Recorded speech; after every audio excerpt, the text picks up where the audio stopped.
Bismillahirrahmanirrahim. Assalamualaikum warahmatullahi wabarakatuh. Salam sejahtera bagi kita semuanya. Yang saya hormati para Menteri Kabinet Indonesia Maju hadir bersama saya. Banyak sekali pada pagi hari ini Menteri yang hadir.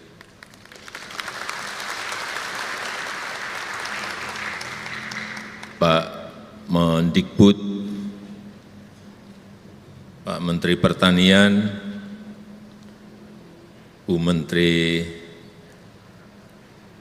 Kehutanan dan Lingkungan Hidup, Pak Menteri UKM dan Koperasi, Pak Menseknek, Bu Menaker,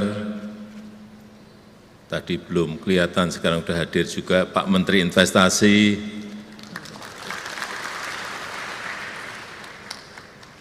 nggak tahu kelihatannya ini semua menteri lulusan IPB? Enggak, kalau anak saya 2 lulusan IPB.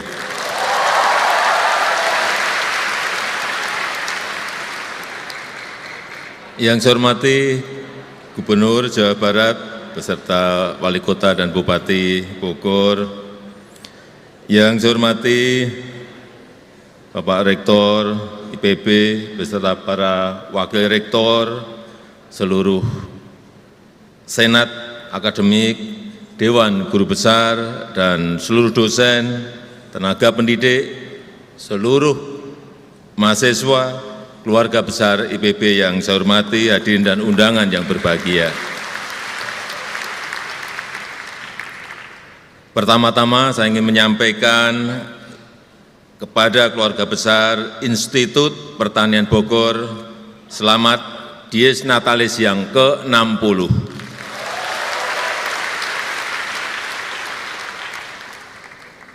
Semoga IPB semakin jaya dan semakin kontributif untuk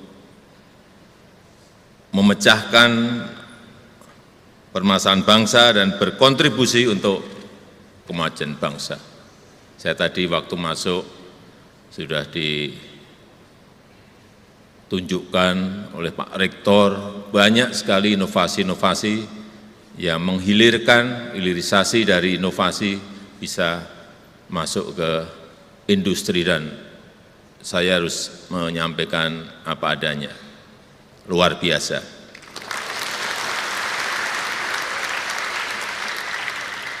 Ada cabai yang gede-gede merah gitu. Ada beras yang khusus untuk lahan-lahan tandus, ada yang beras yang 1 hektarnya bisa menghasilkan berapa tadi? 12 ton, ada garam, rumput laut, ada macam-macam dengan kemasan-kemasan yang sudah sangat modern, dengan brand yang sangat kelihatan sekali digarap dengan sentuhan marketing yang sangat bagus.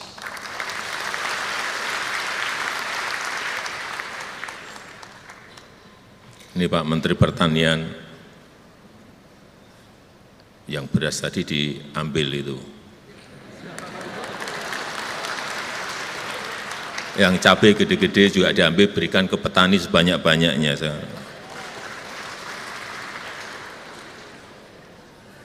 Barangnya jelas sekali.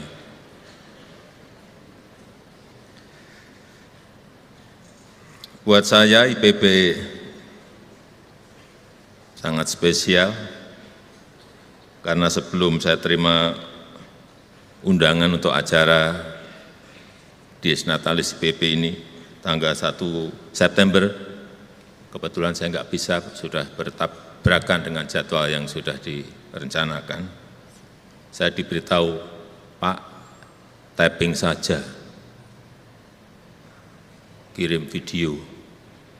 Waduh, bisa dimarahi keluarga besar IPB saya kalau seperti itu. Karena memang sejak awal saya sudah disampaikan oleh Pak Rektor, Pak nanti waktu Dies Natalis ke-60 hadir. Insya Allah saya hadir. Saya sampaikan semangat itu. Ternyata tanggalnya tadi tanggal 1 September bertabrakan dengan jadwal lain. Dan akhirnya pada pagi hari ini kesampaian saya bisa hadir di sini.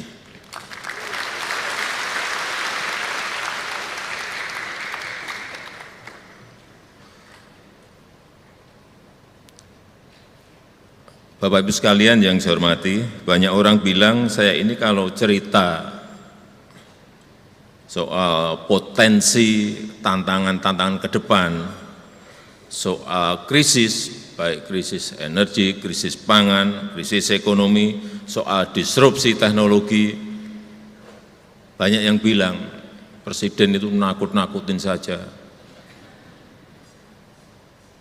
Dan kelihatan Presiden itu terlalu khawatir. Enggak seperti itu. Saya tidak pernah takut dan saya tidak pernah khawatir mengenai yang tadi saya sampaikan, mengenai krisis energi, krisis pangan, mengenai disrupsi teknologi, enggak. Karena kalau saya khawatir, kita khawatir, disrupsi teknologi juga akan datang dan sudah datang. Kenapa kita harus takut? Kita juga tidak perlu khawatir, karena disrupsi teknologi juga tetap datang dan akan datang. Setiap hari perubahannya begitu sangat cepatnya. Jadi apa gunanya kita khawatir, apa gunanya kita takut? Banyak yang menyampaikan ini nanti urusan ketenaga kerjaan akan diambil alih oleh mesin-mesin cerdas. Enggak seperti itu. Jadi tidak perlu takut dan tidak perlu khawatir. Kalau saya lebih senang, lebih suka, ya kita tahu tantangan ke depan, ya kita paham sulitnya apa yang akan kita hadapi ke depan. Oleh sebab itu kita lakukan ini, kita lakukan ini, kita lakukan ini. Solusinya begini, solusinya begini, solusinya begini. Jadi sekali lagi, kita tidak perlu khawatir dan kita tidak perlu takut. Kita song-song disrupsi teknologi dengan tadi yang sudah disampaikan oleh Prof. Arief tadi secara gamblang dan menumbuhkan optimisme kita bahwa kita mampu, kita bisa.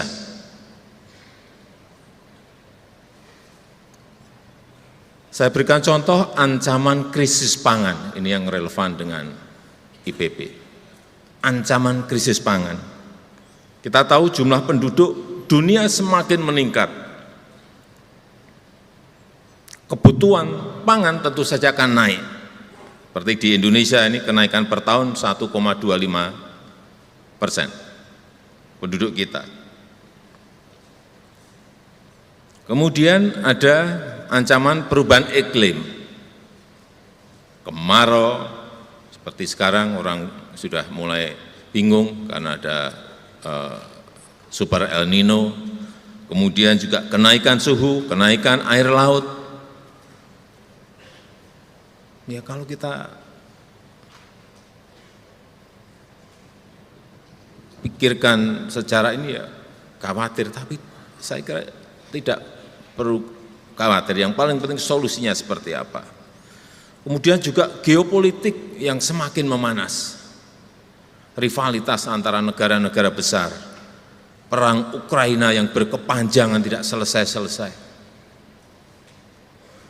Saat itu saya ingat saya bertemu dengan Presiden Zelensky di Kiev, di Ukraina.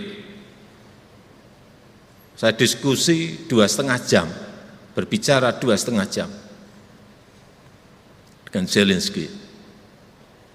Beliau menyampaikan, di Ukraina itu ada 77 juta ton wheat, gandum, yang tidak bisa keluar untuk diekspor biasanya masuk ke Afrika dan masuk ke Asia, 77 juta ton berhenti. Karena pelabuhan Odessa diblok oleh Rusia. Dari Ukraina, saya ke Rusia, bicara dengan Presiden Putin, 3 jam saya berbicara. Akhirnya saya keluar lagi angka, Presiden Jokowi, di Rusia ini ada 130 juta ton gandum berhenti. Artinya ada total 207 juta ton gandum berhenti di Ukraina dan di Rusia. Terus kalau berhenti, yang biasanya diekspor, makan apa? Itulah konteks geopolitik yang berhubungan dengan krisis pangan. Di Eropa harga gandum naik, di Afrika harga gandum naik, di Asia gandum naik. Kita semuanya rakyatlah yang dirugikan. Dan lebih repotnya lagi, ditambah lagi kemudian 19 negara sudah membatasi ekspor pangan, menyelamatkan rakyatnya sendiri-sendiri. India baru saja stop ekspor beras.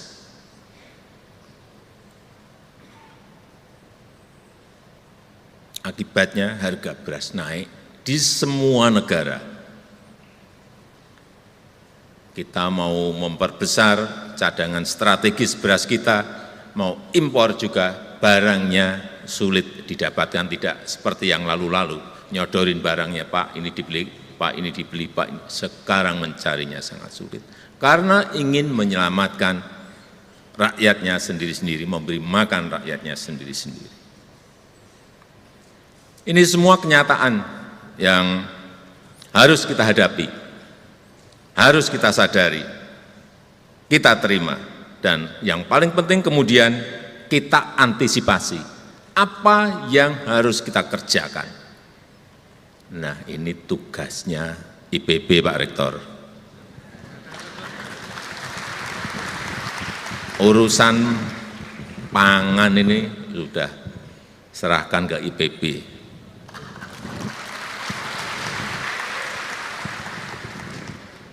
Insya Allah rampung.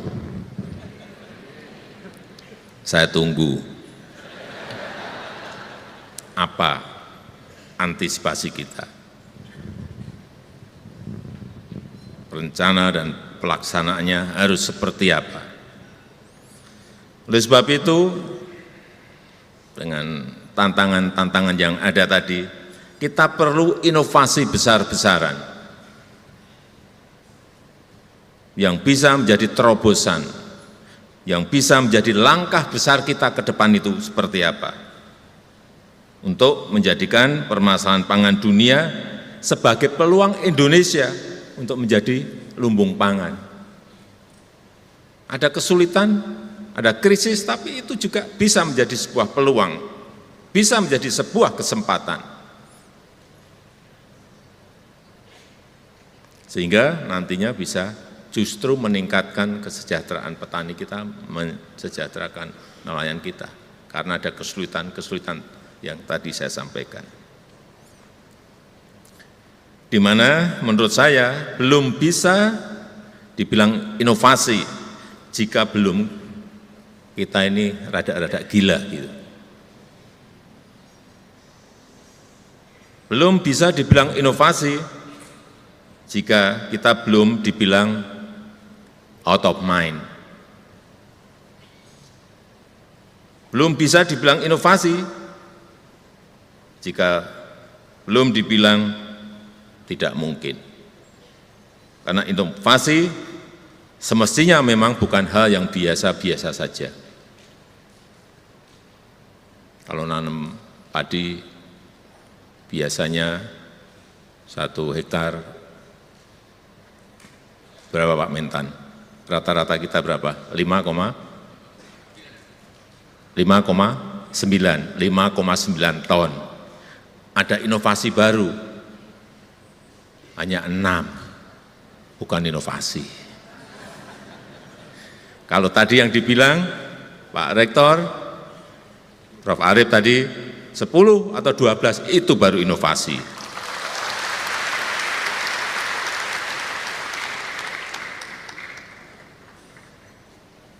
Dan saya setuju dengan konsep sustainable and inclusive agro maritime yang dikembangkan oleh IPB University. Ini bisa menjadi bagian penting dalam inovasi ekosistem pangan kita.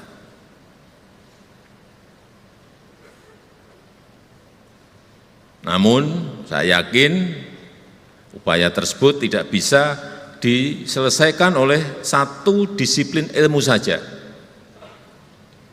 Tidak bisa monodisipliner, tapi harus interdisipliner dan bahkan transdisiplin ilmu. Enggak bisa sekarang ini. Semuanya saling kait-mengkait. Dan saya menyambut baik perluasan disiplin ilmu IPB yang tadi disampaikan oleh Pak Rektor, karena memang kita butuh multidisiplin ilmu untuk mengembangkan ekosistem pangan kita. Butuh manajemen dan pendekatan sosial, butuh intervensi advance teknologi, butuh AI, butuh stem cell, butuh bioteknologi, butuh big data, butuh IoT, butuh robotik system, semuanya kita butuhkan. Ini saya minta, sekali lagi, jangan alergi dengan teknologi.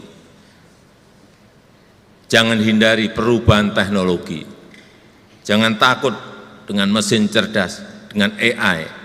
Karena kemarin waktu di G7, G7, waktu di G20, waktu di ASEAN Summit, semuanya berbicara mengenai AI. Takut sekali semua negara mengenai AI. Regulasinya belum ada, aturan mainnya belum ada, AI-nya terus lari, terus berubah-ubah terus.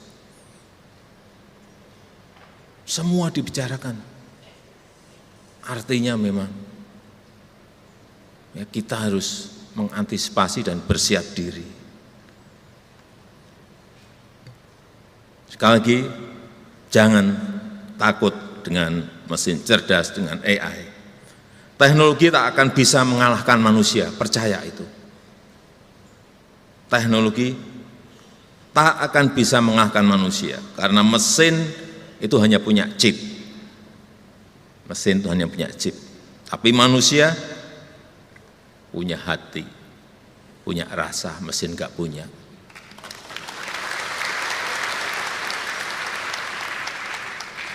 Dan saya percaya bahwa ciptaan Allah Subhanahu wa taala akan selalu lebih unggul dan lebih mulia.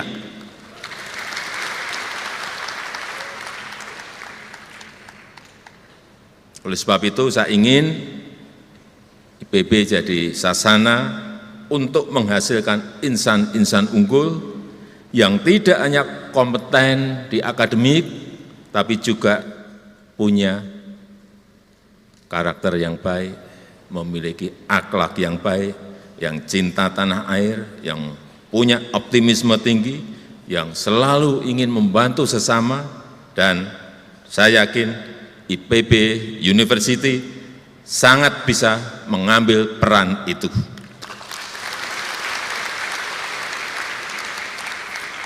Saya rasa itu yang ingin saya sampaikan. Terima kasih. Wassalamualaikum warahmatullahi wabarakatuh.